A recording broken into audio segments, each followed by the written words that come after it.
Being a hopeful person can be difficult because there are millions of people telling you that what you believe is juvenile, it's trash, it's unrealistic, it's naive, right? And it really shows me that people have really given up on humanity and fair. Humans can be awful, awful people.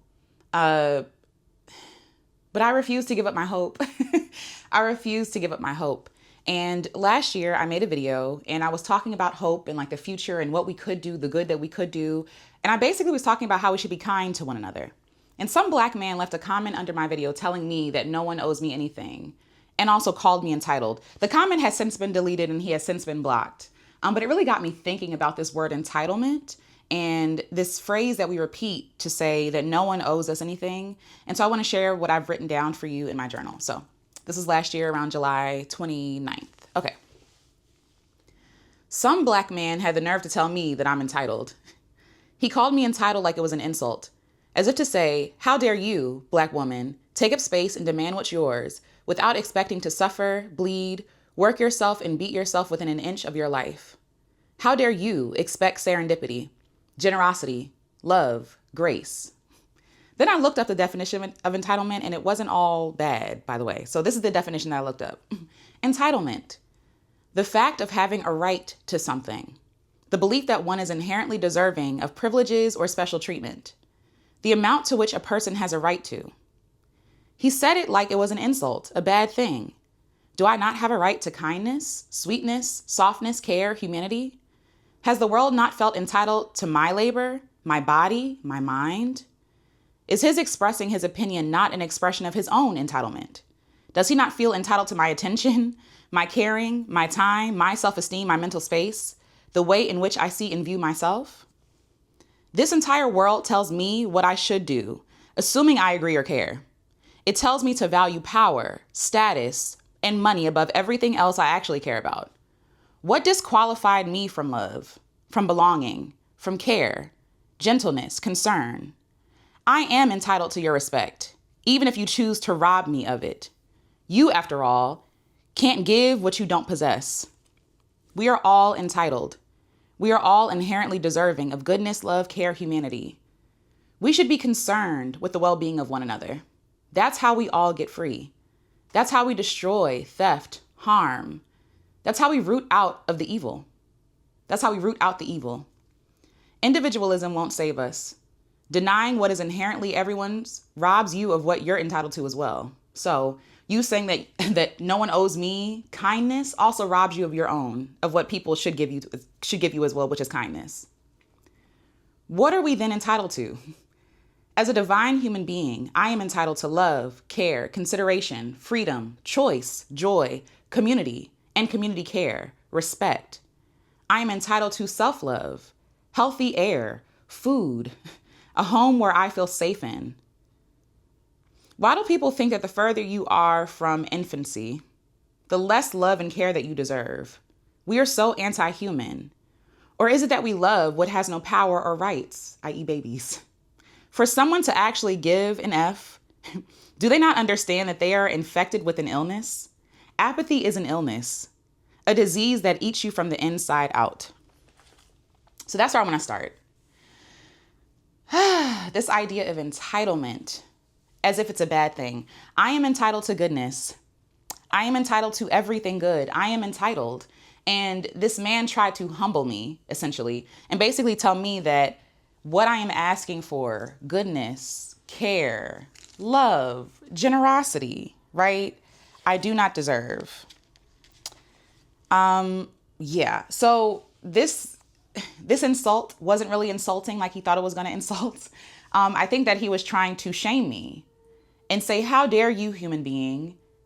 How dare you expect people to treat you kindly? And I think that really talks about the moral decline that we're in.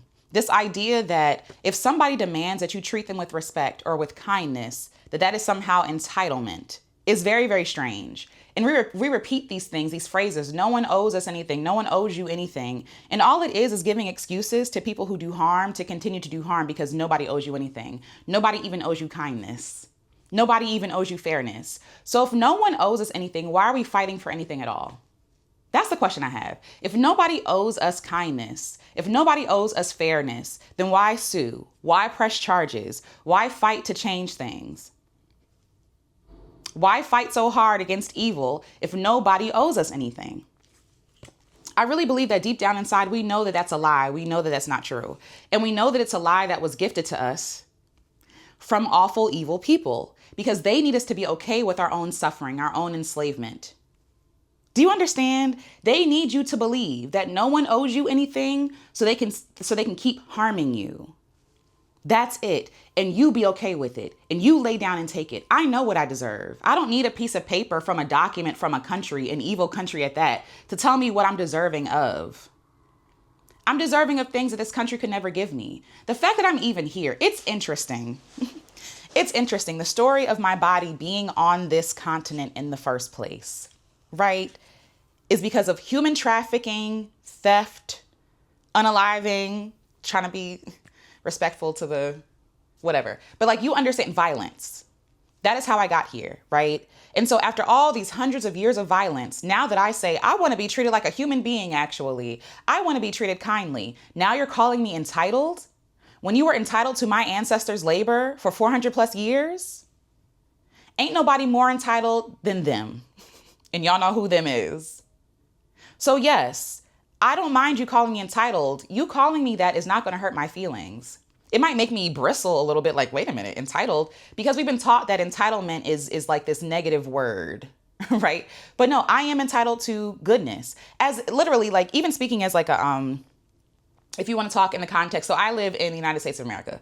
So in terms of that, I am entitled to things. And if I don't get things, then I can press charges, right?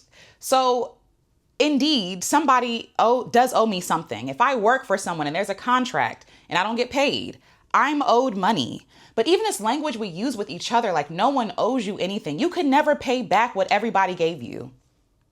No one, like, keep going back to this phrase, no one is self-made. That doesn't exist, right? We are because somebody else was. We are because somebody was generous with us. We are because somebody gave what they didn't owe us. And so we think that now that somebody has given us free things, and I don't care if you think you fought for everything in your life, same, but also some people gave me things that I could not have asked for or earned. I am because other people were. And it would be robbery in my mind for me to take all the goodness that I soaked up from other people's generosity and now hoard all that stuff and look at other people and say, well, I don't owe you anything. Meanwhile, I'm made up of people's generosity. They didn't owe me anything either. I can never repay them. I can never thank them. All I can do is pay it forward. That's how we get free. Everybody want to talk. Every time I make a video about basic human things, how do we save the world, right? I've been thinking about this question. And the first way we start moving towards saving the world is changing our mindset. We have to stop moving from a place of transaction. Transaction, capitalism got us here.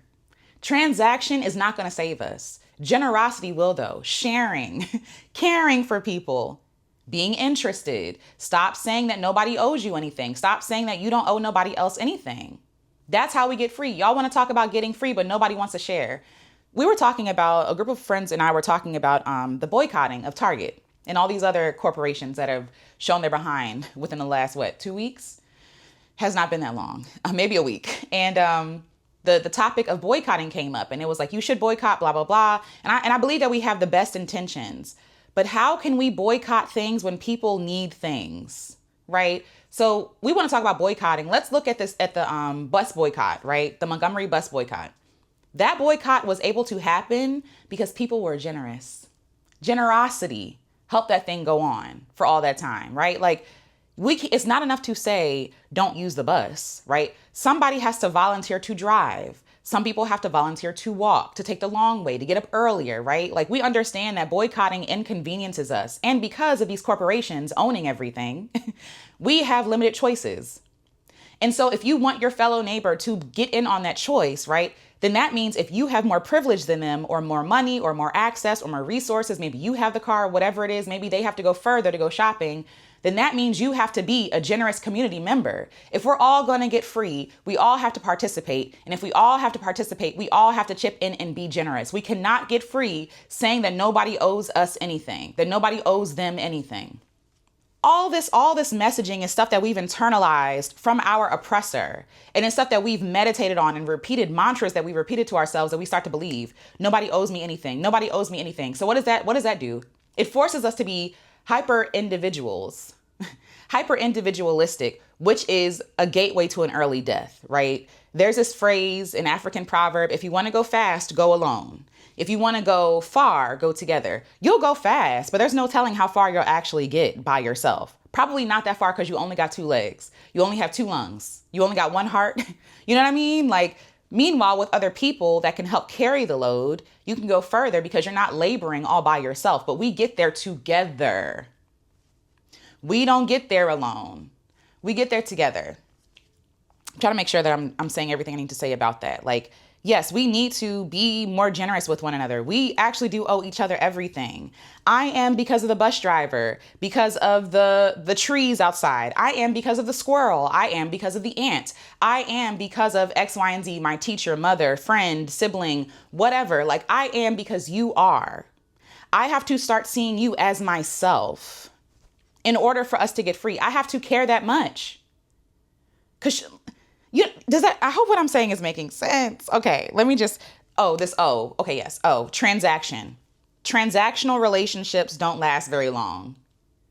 When we are only in relationships as far as we benefit, we're not there long. And I am not saying, by the way, specifically to Black women, I am not saying make yourself a mule, lay down on the floor, like let people walk all over you. You know what I'm saying? That's not what I'm saying. But the chosen communities that we choose to belong to, we have to start caring for one another. If you're a Black woman like me and you only want to care for Black women, wonderful, because when have Black women ever been centered, right? Start caring for Black women. Like, if you know that Black women are the least whatever, how about we be the most for each other? You know what I mean? And I keep going back. There is magic in sharing. There is something that happens. Things are multiplied when people share. When kindness and love is added to something, it's magic. It's medicinal. Okay, so this phrase, no one owes you anything. That's a story. That's a silly thing to say when we rely so heavily on others for literal survival. No one owes you anything, but you go to that grocery store expecting to find bread and eggs and milk and all the other things you need. Nobody owes you anything, but you're relying on that delivery truck driver to get your groceries to the grocery store on time. Nobody owes you anything, but you're depending on day laborers that are picking those strawberries, those grapes, whatever it is that you're consuming in the grocery store. Like, that's a silly thing to say when you rely so heavily on people for your survival.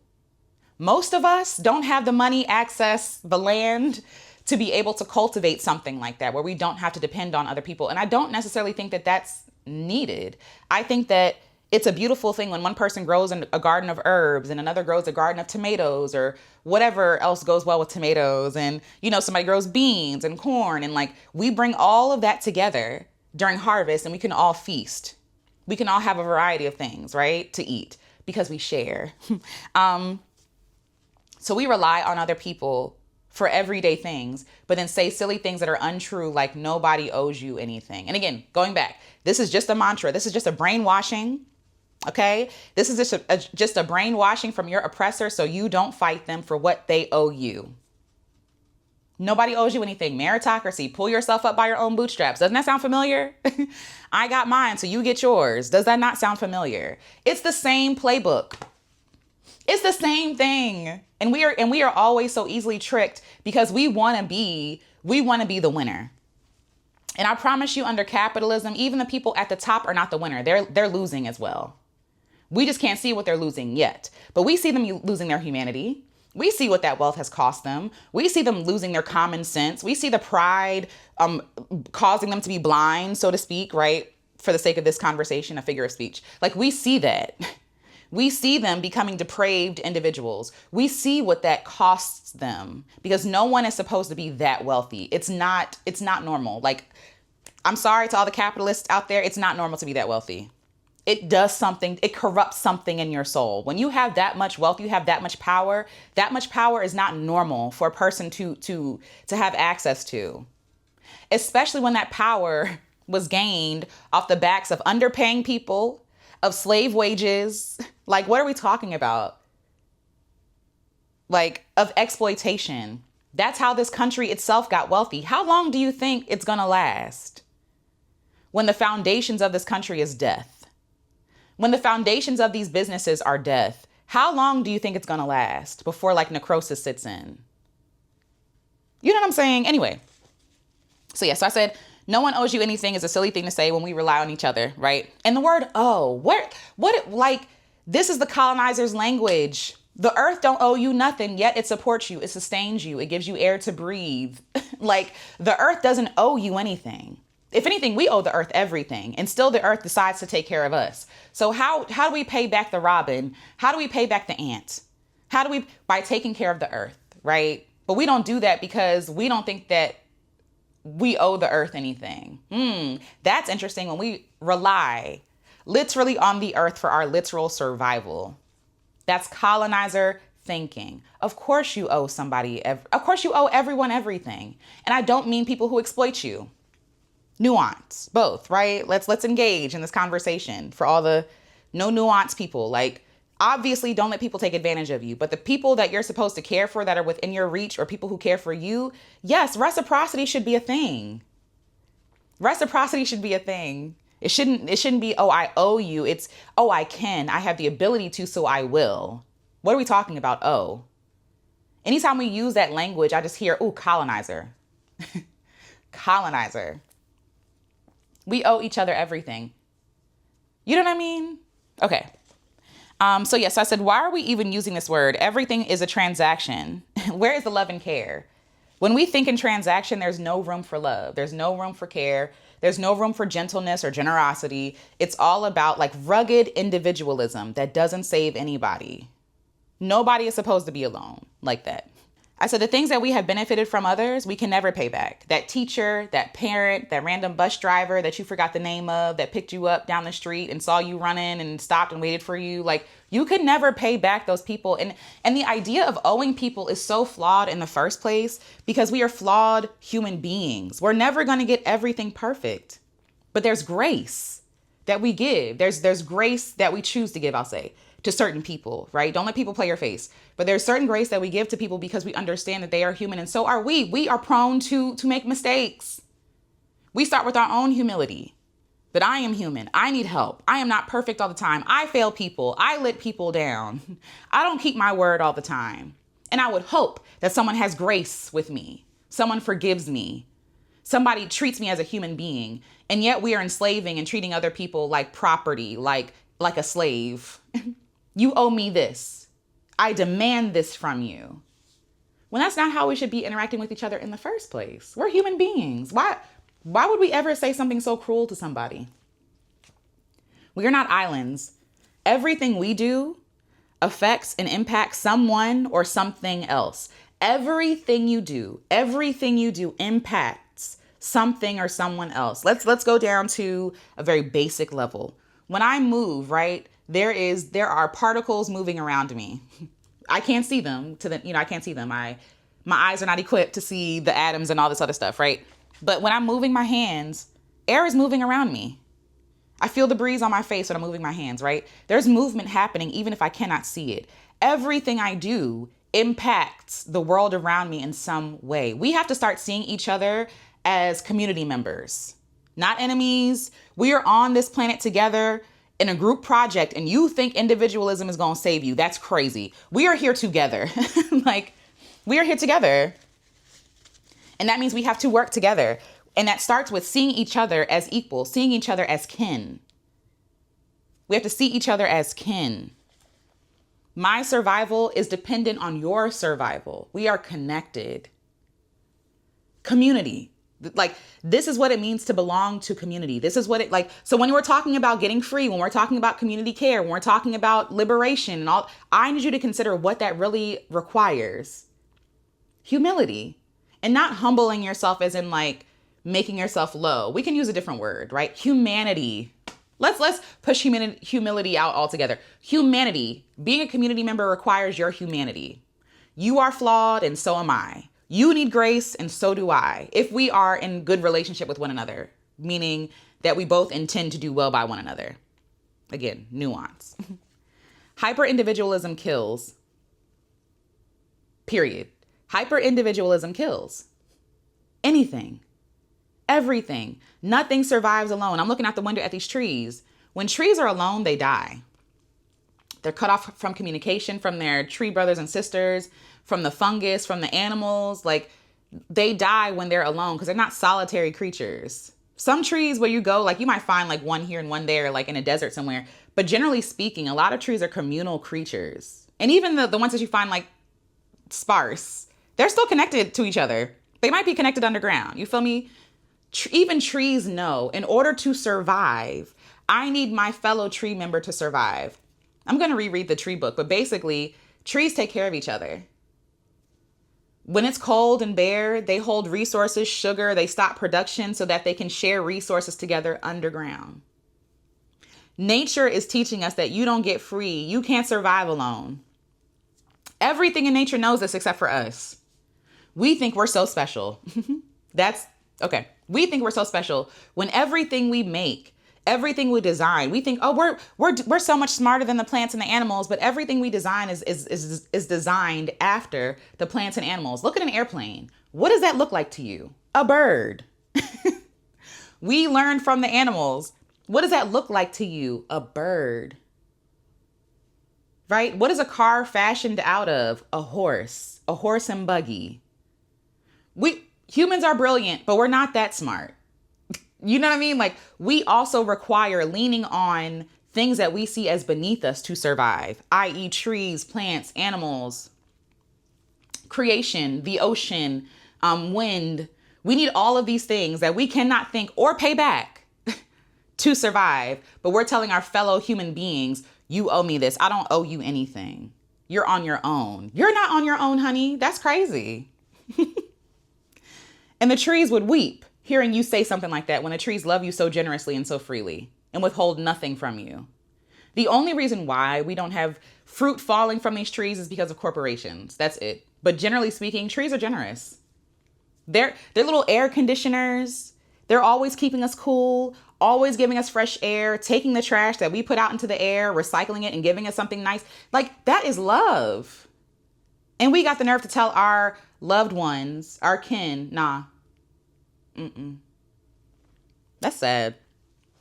So the question I was thinking about was, so how do you suppose we get free if no one owes anyone anything?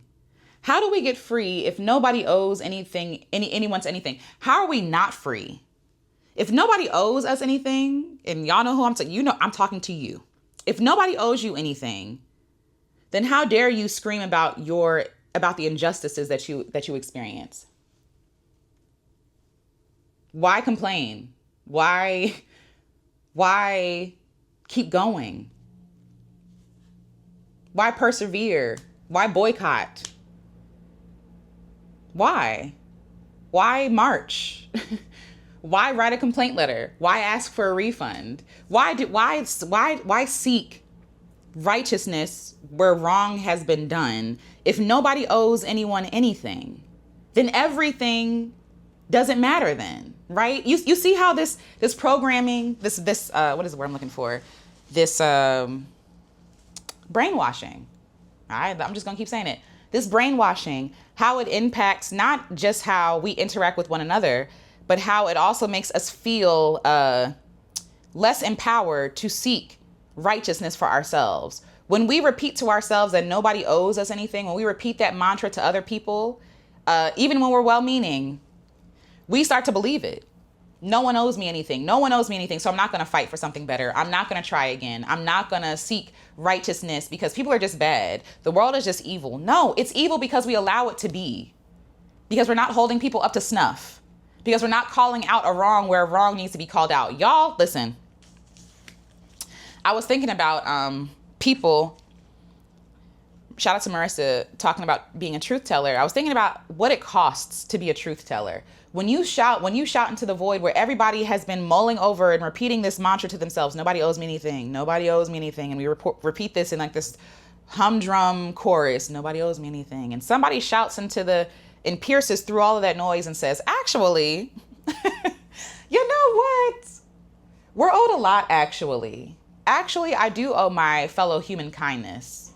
actually, just because we're in different nations does not mean that that's not my kin. Actually, like what? Actually, their well-being means a lot to me, actually. And it's not just because it impacts me through money or whatever the heck, right? But because I actually care about humanity. I care about people suffering. People like that will get mollywopped. Like they'll get punched in the face, so to speak. Like, hey, that's not right. Shut up. Why? Because we've all been programmed to never make a fuss, to not complain. Especially if you're black. We have been told to take it, and especially if you're a black woman, specifically. We have been taught to lay on the ground and take the harm, because at least it's not as bad as that. We know how bad it could get. And we think that because we're one step out of enslavement and one step out of Jim Crow, that we're free, that we have gotten everything that is owed to us. That's a whole other conversation. And whether they give it to us is a different conversation, right? But I need you to stand in the truth that you are owed something. Okay. Because they're just going to convince you that you're not worthy of respect. Instead of they're trying to convince us that instead of actually demanding and expecting people to improve and become better, that we need to actually turn down our dial, that we need to lower our bar. And people are always talking about like, why are women's standards so low? And what do you mean? You all are telling them no one owes them anything. Why wouldn't their standards be low?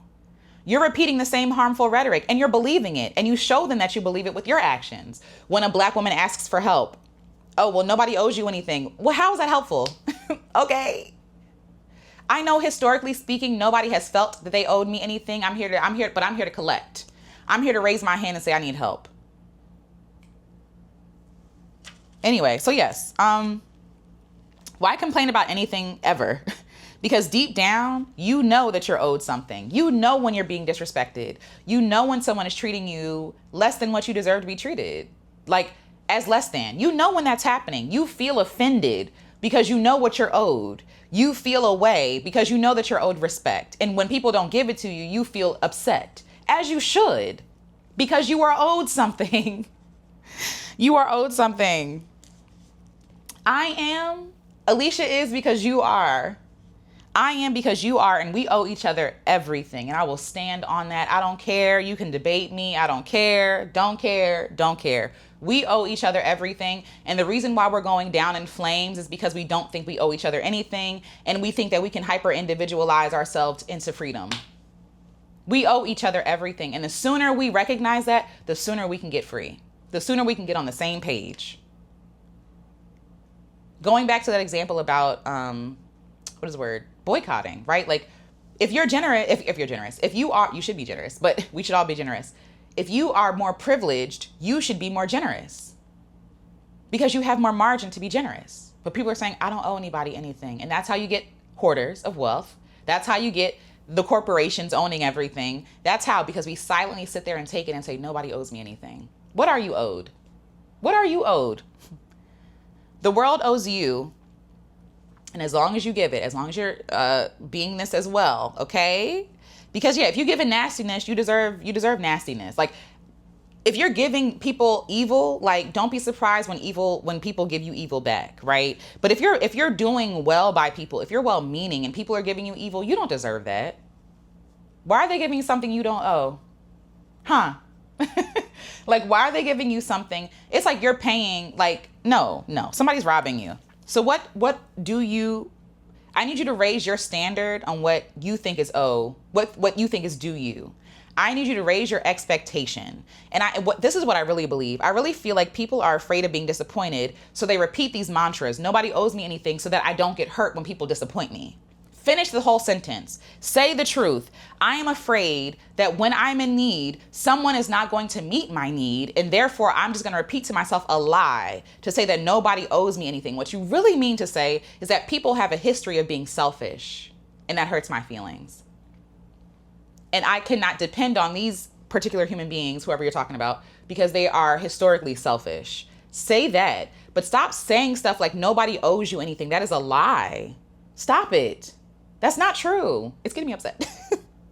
It's upsetting me and my homegirl. Like, me and my homegirls. Listen, you are owed kindness. You are owed respect.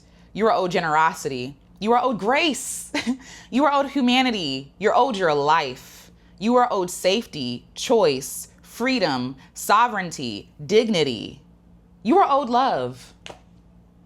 And it don't have to be lovey-dovey, romantic love. I hate that that's the definition that most people think of when they think of love. Romance. That's not even just general care.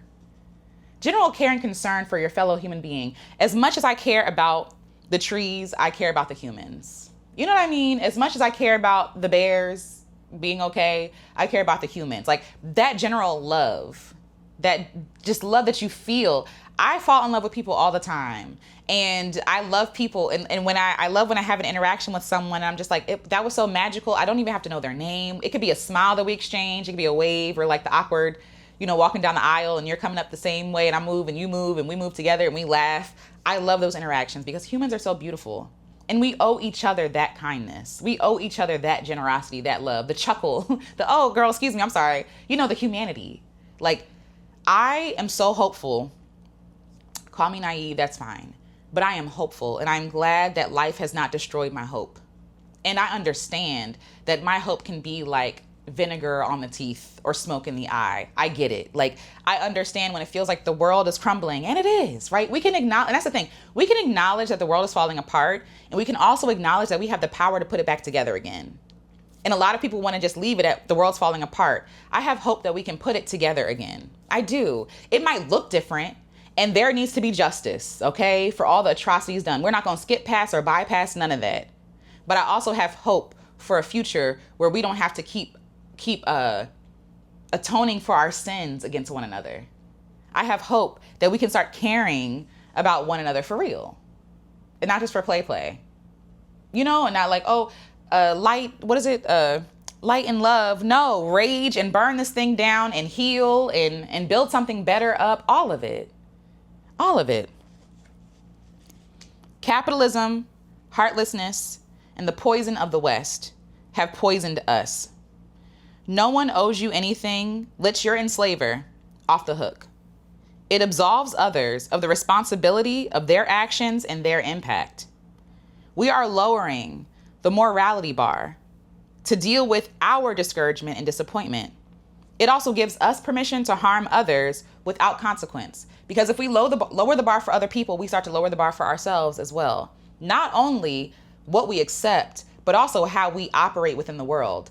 By accepting the world as callous and like, By adjusting our bar to meet their compassion, their level of whatever, it also changes something in us. It makes us more callous. It makes us more unkind because we have to go into that world protecting ourselves, right? Or meeting that same energy, right? And you might give that energy to somebody who don't deserve that. Somebody who is not saying they owe you nothing. We do ourselves a disservice, but we also do our fellow man a disservice as well. Yes. So there are always consequences. Whether you see them or not, whether you choose to acknowledge them or not, there are always consequences for people's bad behavior. Always. You might not see them or you might not be the person that feels it immediately, but the consequences are there.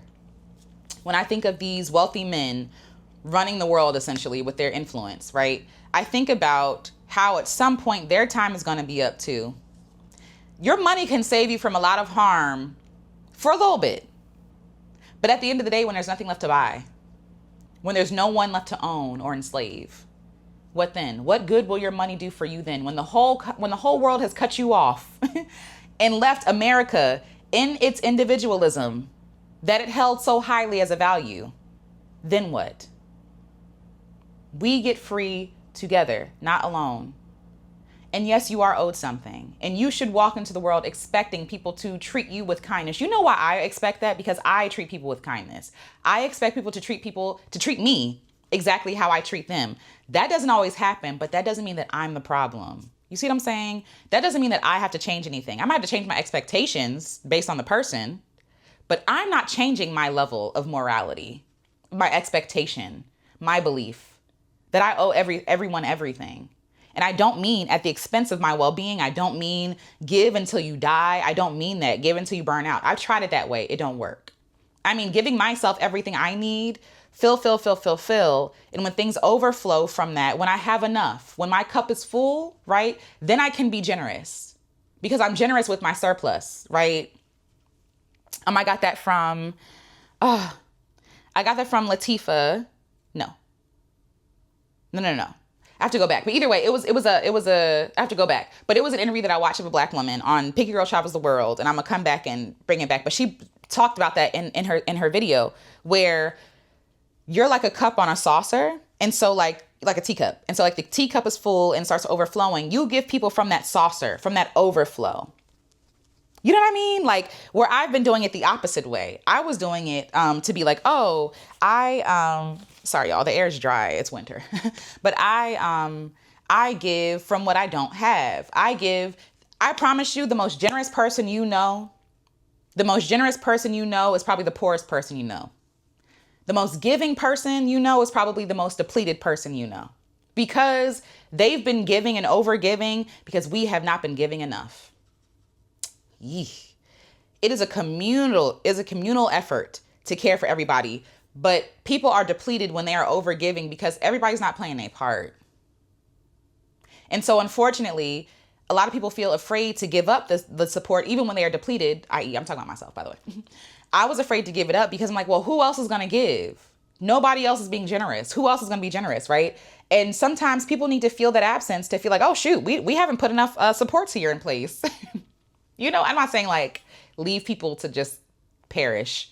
When you can do it, though, show people like I can't do it all. You know what I mean? Because even that generosity that you being owed, you're also owed reciprocity. You're also owed what you give.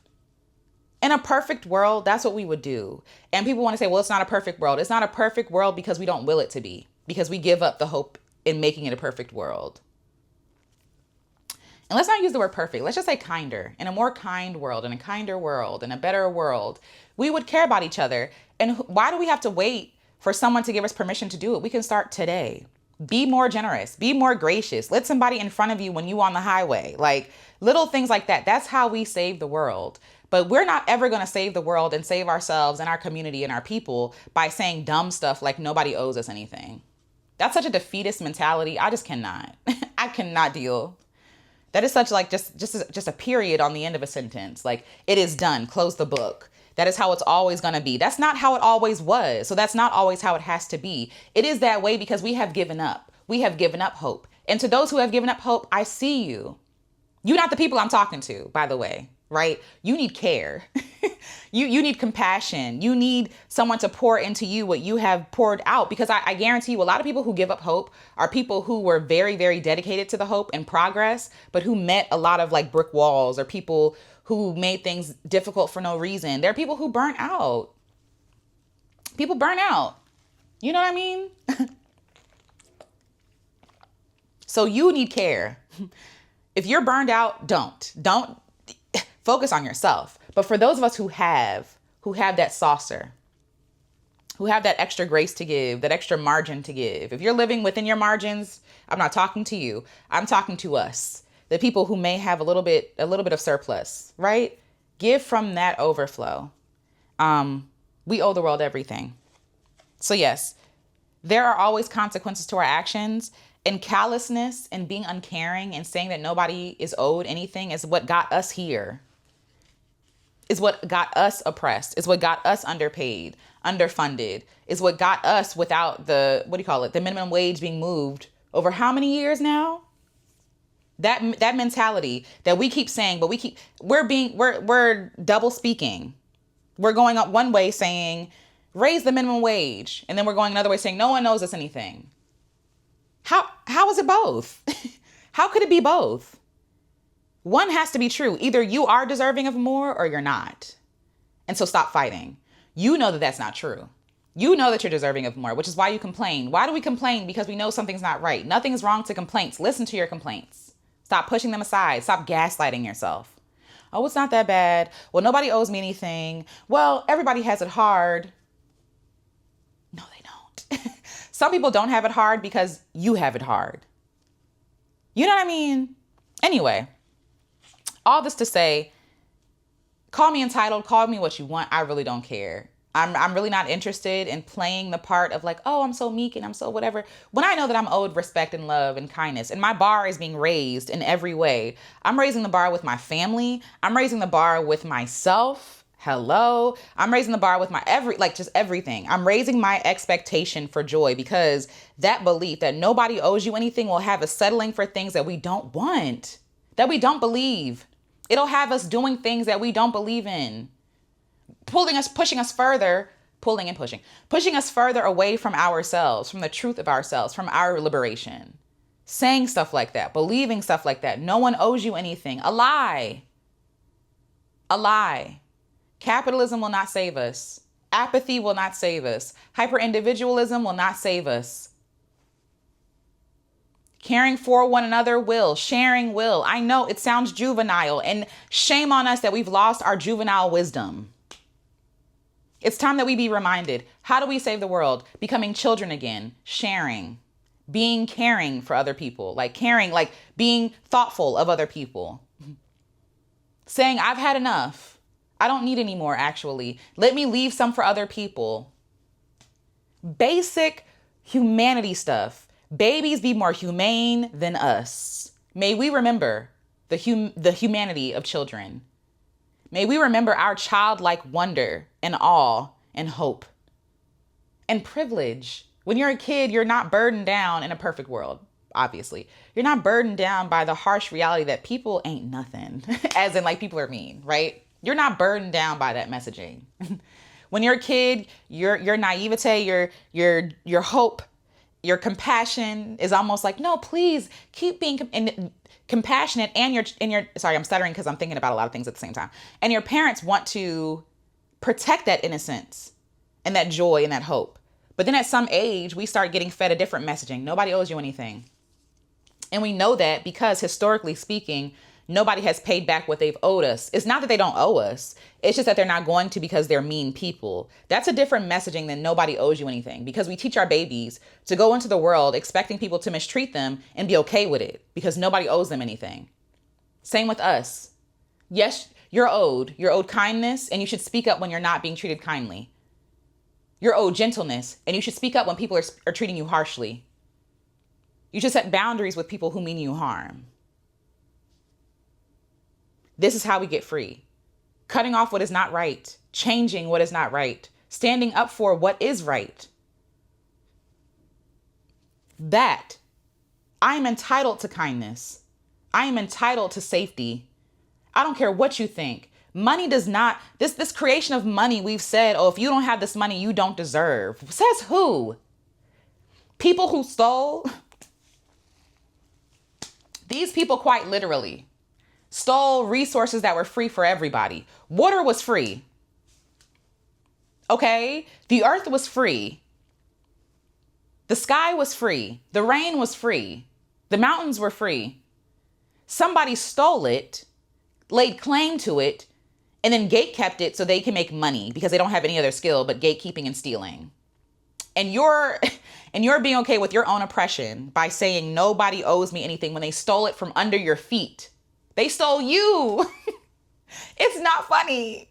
But when I think about that, the reason why I am here on the continent of America at this point in time is because my ancestors were stolen from a different continent across the sea, and nobody owes me anything.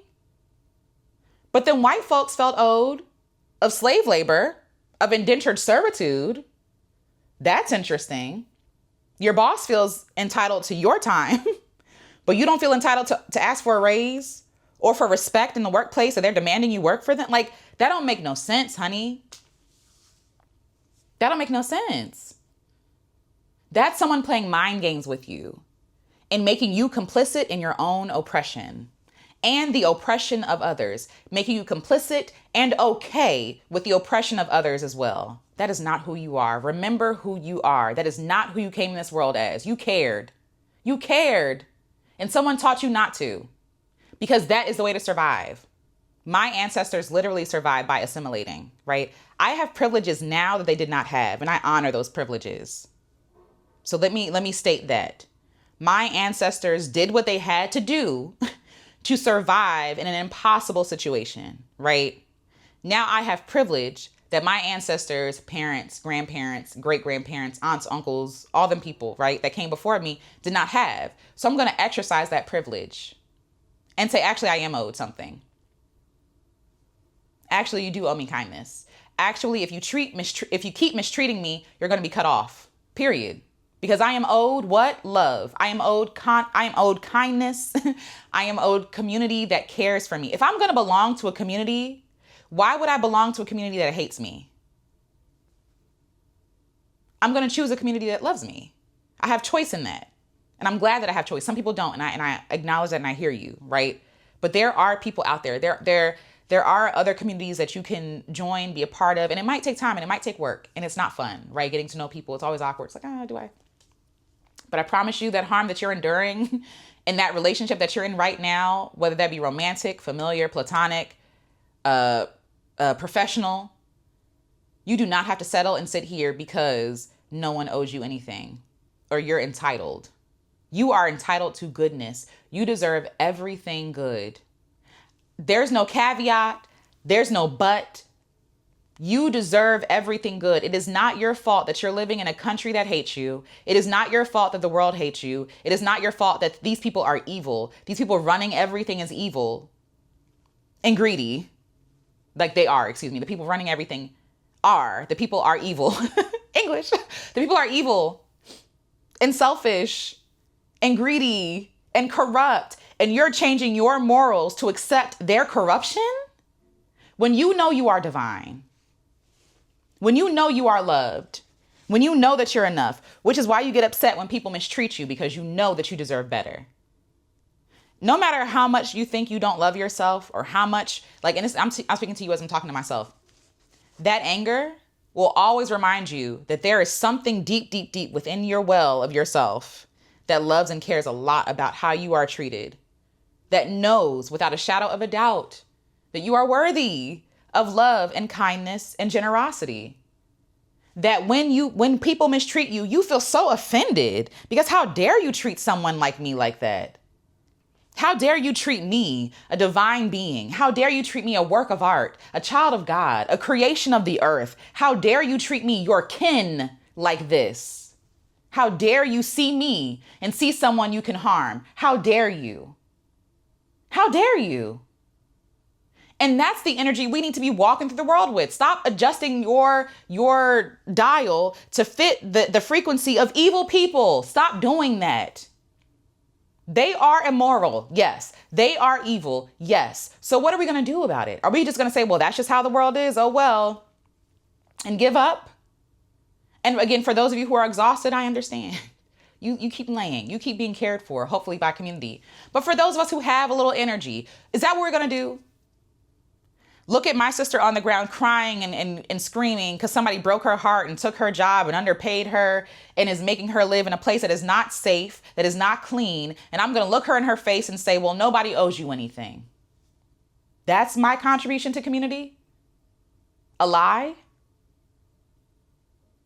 Telling someone to be complicit in their own suffering and harm? Absolutely not. Not on my watch. You are owed everything good. Period.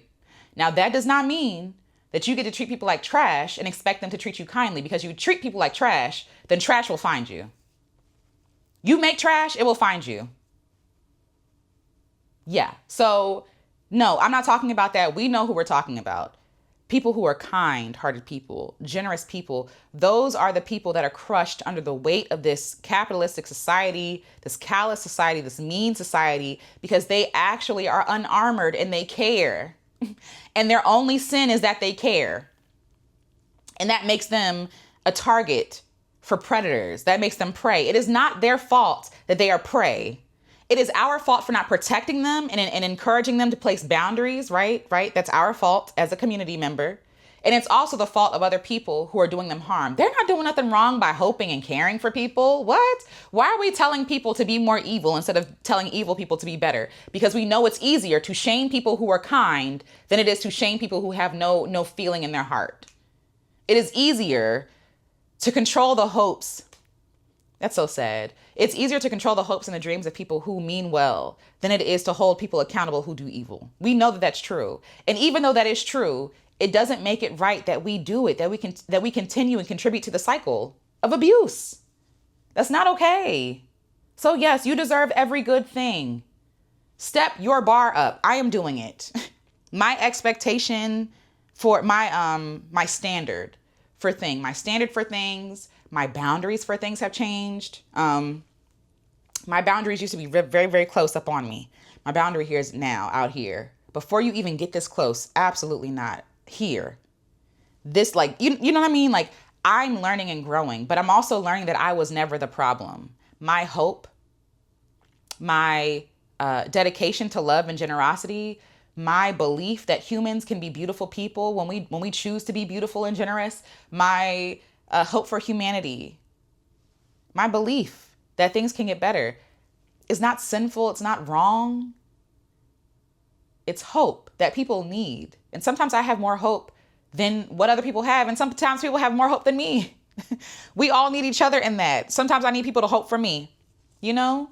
And I'm willing to hold it down for those who don't have it right now. So if this is all you can muster, is just like a little boop, a little mustard seed of hope, boop, then fine, right? Then fine. But please stop being complicit with your own oppression and with the oppression of others. That's not how we get free. You are entitled. You are entitled. You know, when those commercials, if you use X, Y, and Z, you might be entitled for compensation, right? Like, if you have experienced harm, if you have been good to people, you are entitled to compensation, using air quotes, right? Whatever that is, love, generosity, belonging, support. You are entitled to all of that. It is not your fault that people are not giving you what you're entitled for, what you're entitled to. That makes them thieves. So yeah, I think my thoughts are complete. I'm sure I'm going to revisit this again because I have other thoughts that have gone into other thoughts, and I'm trying to keep it all here. But yeah, that man called me entitled. And so what about it? Again, the definition of entitled, what does it say? It says the fact of having a right to something, i.e. kindness, or literally my rights, right? Like the belief that one is inherently deserving of privileges or special treatment. And they will call you crazy for thinking that you're entitled. If you believe that you're inherently deserving of privileges or special treatment, they'll call you wrong and crazy and arrogant. I am inherently worthy. I am inherently valuable. I am inherently entitled to special treatment. Yes, I am, period. Because I am special, as everyone is. And people say like, oh, if you're special and everybody else, nobody's special. I disagree. It's just, to me, it just feels very whatever. Anyway, entitlement, the amount to which a person has a right. Literally living in the US of A, technically, using air quotes, allegedly we have rights. You know what I mean? Like we have rights. And I'm being facetious, obviously, but yes, like we have rights. Like there are things that I am entitled to, i.e. if somebody does me wrong, I can take them to court because I'm entitled to X, Y, and Z, right? But just in a general matter, no matter what country you belong in, you are here. My belief and my knowing, I know this deep in my gut. I don't have time to argue with you about if it's true or not. If you don't want to believe it, that's up to you. You are inherently valuable. You are inherently worthy, and you are inherently deserving of everything good. Hard stop. It is not your fault that people don't give it to you. It is not your fault. Like, and we're not talking about, like going in someone's house and stealing their things, right? Like that's not what we're talking about. That's what they did though. That's what they were entitled to. Yikes. That's what, okay. I'm trying to, that's what them people felt entitled to. Land, people, labor, right? The irony in that and calling people entitled is like, they're the most entitled people, the most arrogant people. They literally will go in your home and take your things. They literally will go in your country and take your people. They literally go in your land and take your land and say it's mine, even though land belongs to nobody. They will make up laws to make things make sense that don't make sense. You cannot own land. That's another conversation for a different day. Like, yes, you can have the deed to something. That's not what I'm talking about. It's land, though. The land that you're going to go back to into the earth. You don't own it. It owns you. Are you okay? You're going to go back into the land and feeding the worms and the bugs and all the things in the soil, but you own the land? It doesn't make sense. It doesn't make sense. And we're listening to these people who are delusional, who are very much delusional. The land is given to us as a loan while we're here on this earth to take care of it, to eat well, to take care of the animals, like to be in communion and community with other people. But we don't own that land. That land is not ours. It's not ours. And it was stolen from other people. If you really want to get technical about it, like, it's not yours, right? But these people tell us that we no longer are, that we are not entitled to anything, but they get to be entitled to something. You see how it works for them and not us? You see how that is being complicit in your own enslavement and own oppression? Let's stop saying these things because it's not true. Okay. I think I'm really done now. And I'll talk to you all in the next one. All right. Bye.